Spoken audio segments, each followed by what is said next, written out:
est sur un ralentissement qui a déjà commencé à s'initier. Peut-être on va avoir un point bas sur ce premier trimestre et un redémarrage après. Donc ça c'est important cette idée de redémarrage, parce que vous ne vendez pas complètement les actions si vous pensez que le deuxième semestre redémarre. Ils ont acheté la désinflation quand même, quelque part, que le pic d'inflation est passé, qu'on va avoir une désinflation, et donc ils achètent aussi l'idée que les banquiers centraux ont fait l'essentiel du chemin, qu'ils ne vont pas devoir aller beaucoup plus haut. Donc ils ont eu raison sur c'est un tout, scénario par raison. Ils ont eu raison. Là, si vous regardez la situation, l'histoire n'est pas finie. L'inflation américaine est retournée à peine au-dessus de 5%. L'inflation, ça fait quoi? Un mois et demi, Stiglitz dit la Fed arrêtez tout, c'est bon, maintenant elle va se calmer l'inflation. Pour l'instant, alors, si vous regardez l'indice global, oui, mais c'est quand même un effet sur certains prix, sur certains biens. Alors moi je suis sur un scénario de désinflation, donc je ne vais pas vous dire le contraire, mais attention, pour l'instant ce qu'on a vu comme mouvement de désinflation, c'est essentiellement l'énergie qui recule.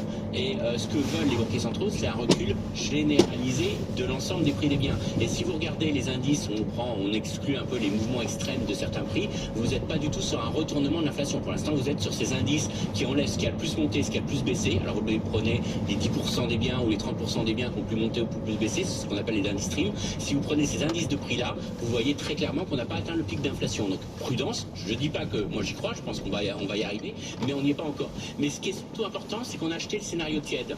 Et on est face cette année à... Moi j'y crois. Voilà, on peut franchement jouer le scénario tiède. Mais je dirais qu'il y a deux éléments moi qui me gênent beaucoup, c'est qu'on n'a pas du tout de visibilité sur la Chine. Alors on a que c'est une sensibilité des marchés est très forte à la Chine, mais moi je n'y vois rien sur la Chine pour l'instant, parce que je ne maîtrise pas comment va évoluer la situation sanitaire, avec deux situations extrêmes. Soit vous avez vraiment une pandémie qui s'annonce très grave, très coûteuse en vie humaine, et on aura peut-être un retour en arrière du gouvernement chinois, parce qu'au bout d'un moment, on va voir quand même le système de santé qui va être complètement saturé. Donc on n'a pas résolu ce problème. Soit à l'inverse, on se dit que c'est qu'un mauvais moment à passer, et que derrière, ils règlent, et ils font une sorte d'immunité collective au Covid. Ce que disent certains et ça redémarre. Oui, mais quel sera le coût humain? Et est-ce que socialement ça sera accepté? En tout cas, je ne sais pas, parce qu'on a dit aux Chinois, on a communiqué aux Chinois pendant des années, maintenant on leur communique qu'il y aura peut-être 1 million de morts.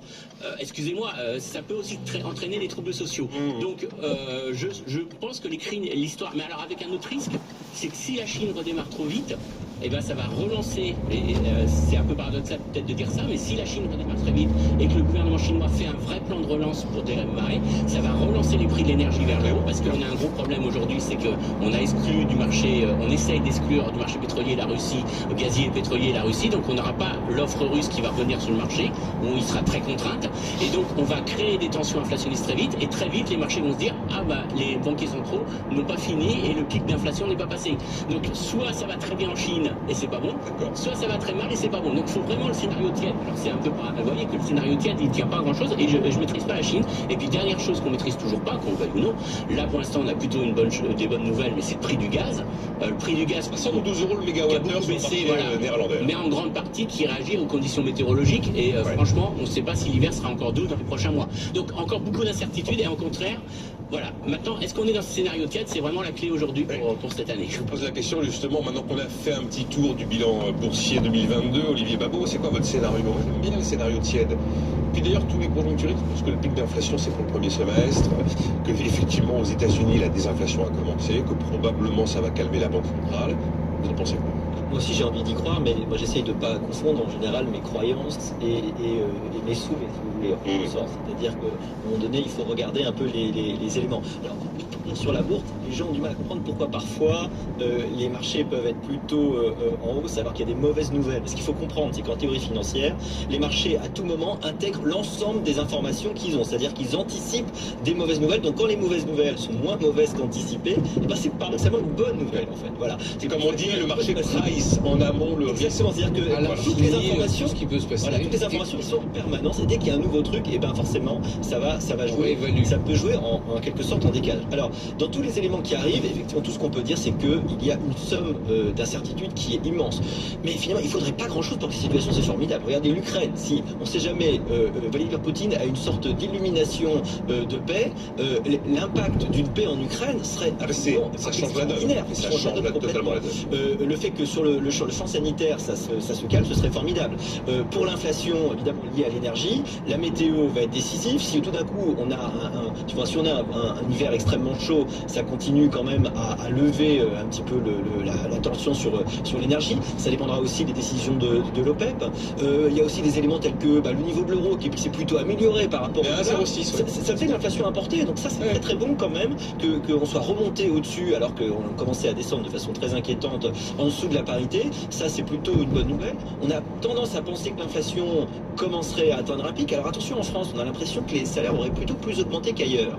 Les salaires qui augmentent, ça veut dire que normalement ça pourrait continuer à créer de l'inflation, des formes de boucle inflationniste, peut-être un peu plus chez nous. Et puis la question est à quel moment on va arrêter cette politique qui est un peu folle, mais à la fois que je comprends socialement nécessaire, qui est une politique contracyclique, parce qu'au moment où la Banque centrale essaie de fermer le robinet de l'argent, la plupart des États, et la France en particulier, je veux dire en 2023, on a prévu 58 milliards d'aides. Oui, les budgets réchauffent là où la Banque centrale refroidit. Exactement, c'est-à-dire qu'on est là en permanence à faire une sorte de politique keynésienne de relance au moment où tout le monde essaye d'arrêter, et on sait qu'à un moment donné, l'inflation, elle va stopper, elle doit se stopper par une forme de diminution de la croissance. On n'espère pas forcément de récession trop forte, mais il faut un atterrissage en douceur. On ne peut pas en permanence aller tirer à U et à DIA, et c'est ça qui fait partie de l'incertitude en 2023. J'avais mis sur les risques à surveiller en 2023, on en a évoqué beaucoup, prix de l'énergie, Banque centrale, croissance chinoise, risque ou pas de récession, la fin du soutien de la BCE aux États. Alors je ne sais plus quel invité sur ce plateau il y a quelques jours mettait en avant que la principale inquiétude des marchés, ce serait le manque de liquidité. Ils avaient pris l'habitude d'être sous une montagne de liquidité, de la liquidité quasi gratuite, et c'est peut-être là le vrai sujet. La liquidité, effectivement, 2023. Les banques centrales ont gonflé leur bilan dans des proportions quasiment jamais vues, sauf pendant les guerres mondiales, depuis, d'une part, la crise de 2008, et surtout depuis la crise du Covid, où là, quasiment, les bilans des deux grandes banques centrales, Fed et BCE, ont quasiment doublé, postérieurement. On n'avait jamais vu ça, d'ailleurs. Voilà, on n'a jamais vu ça. Ou la difficulté pour dégonfler. Et quand même, on peut se raconter ce qu'on veut. Ce qu'on sait, c'est que quand on a une croissance de la base monétaire de cet ordre de grandeur, il peut se présenter un petit risque inflationniste à un moment donné. On a connu d'abord l'effet Cantillon, vous vous souvenez, on en a parlé. L'effet Cantillon, c'est quand il y a beaucoup d'injections de monétaire, ça fait monter le prix des actifs. Donc il y a eu cette hausse des bourses, c'est absolument incroyable. Et de l'immobilier, oui. En 2020-2021, et de l'immobilier. Là, les banquiers centraux, tout d'un coup, ont vu arriver l'inflation. On ne va pas rentrer dans le débat, est-ce qu'il vient de l'énergie ou pas. En tout cas, il y a eu inflation. Ils ont été un peu pris à contre, surtout la BCE. Et là, ils veulent monter les taux.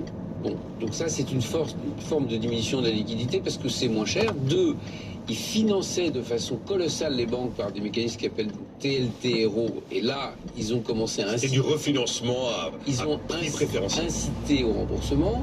Donc, Christian me corrigera si je me suis trompé un petit peu. Mais enfin, le bilan de la BCE, il est monté presque à 8 000 milliards. Ce que j'ai en tête. Et on a eu 1000 milliards quasiment de remboursement de TLTRO depuis un mois. C'est la plus grosse chute du bilan de la BCE quand j'ai vu. Première source de liquidité, donc la liquidité qu'on donne aux banques. Les banques n'ont pas de problème de liquidité, mais enfin quand même, elles en ont moins donné par la BCE. Certaines sont sous l'œil de la BCE, comme la Deutsche Bank par exemple. Oui, mais enfin... Là, c'est sur les fonds propres, mais... Voilà. Troisièmement, les